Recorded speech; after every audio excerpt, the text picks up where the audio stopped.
Hey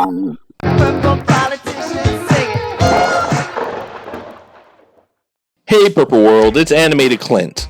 Welcome to the next edition of Unreleased Albums Reviewed. This next album is different from the previous albums I reviewed because every track on it has been officially released in one form or another. Anyone that's familiar with our show, all three of you, has heard me talk about this album and how I'd love to have it officially released. Record Store Day 2021? Even though I can take all of the tracks and configure the album myself. That's enough clues. You gotta know which album I'm talking about, and if you're saying Camille, you're absolutely right. I'm sure you know this album, but for those of you on Valium, here's what it's all about. Camille the album was recorded in 1986. It was planned to consist of 8 tracks recorded by Prince with sped-up vocals. It was to be released as a self-titled album attributed to Camille and not as a Prince album. But the album was canceled weeks prior to its release, and most of the tracks were incorporated into the unreleased album Crystal Ball, which evolved into Sign of the Times. All of the music has been released officially in some form or another, and I'll explain that in the track breakdown. Rebirth of the Flesh. Prince recorded this song at Sunset Sound on October 28, 1986, on the same day as Rock Hard in a Funky Place. When the Camille album was shelved, the song was slated for inclusion on Prince's next album project, Crystal Ball. It was going to be the opening track segueing into Playing the Sunshine.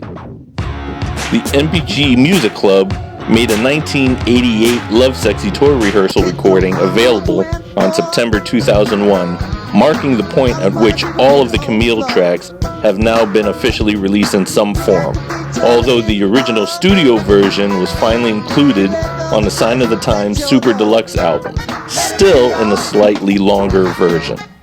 Fan-wise, this song was the most anticipated because it was the only track that was not officially released until Sign of the Times Super Deluxe in 2020. Housequake. Shut up already. This song segued from Rebirth of the Flesh, pretty much the way it segued from Playing the Sunshine on Sign of the Times. This song is Prince in full James Brown form. This is a fan favorite in concert. Strange Relationship. Reworked from the Dream Factory sessions. The original Dream Factory version, which I believe was produced by Wendy and Lisa, had a more Middle Eastern feel with sitar and congas to the fore and sung in a non-Camille voice. The Camille version appears unedited in Sign of the Times. Feel You Up. This outtake was re-recorded on October 27, 1986, with the original version being recorded on November of 1981.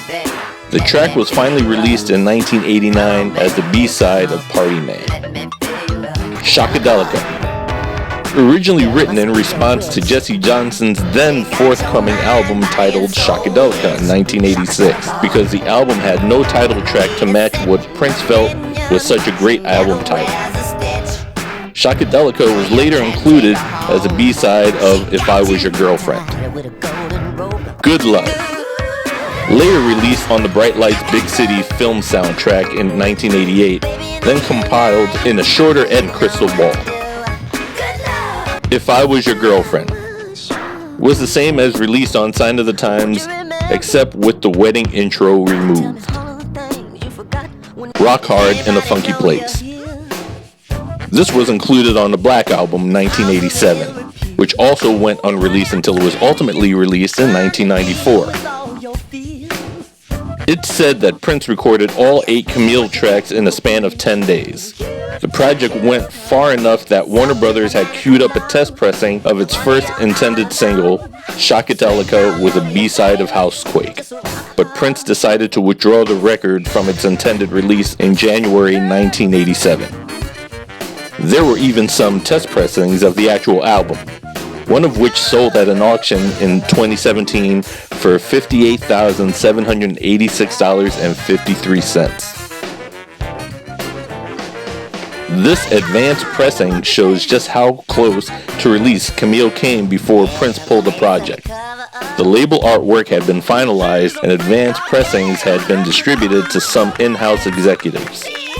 It remains unclear exactly how many copies of this Camille pressing exist, but it's speculated that it may be as few as 25. The Camille advanced pressing was essentially unknown to the Prince community until one surfaced in a lot from the Prince collection of Karen Kratinger, which was sold in September 2016. Prince may have abandoned the Camille project as an album, but it was clear he had love for the songs and the idea of the character because, as I stated earlier, all of the tracks were released in one form or another, and the character appeared a few more times after the album was abandoned.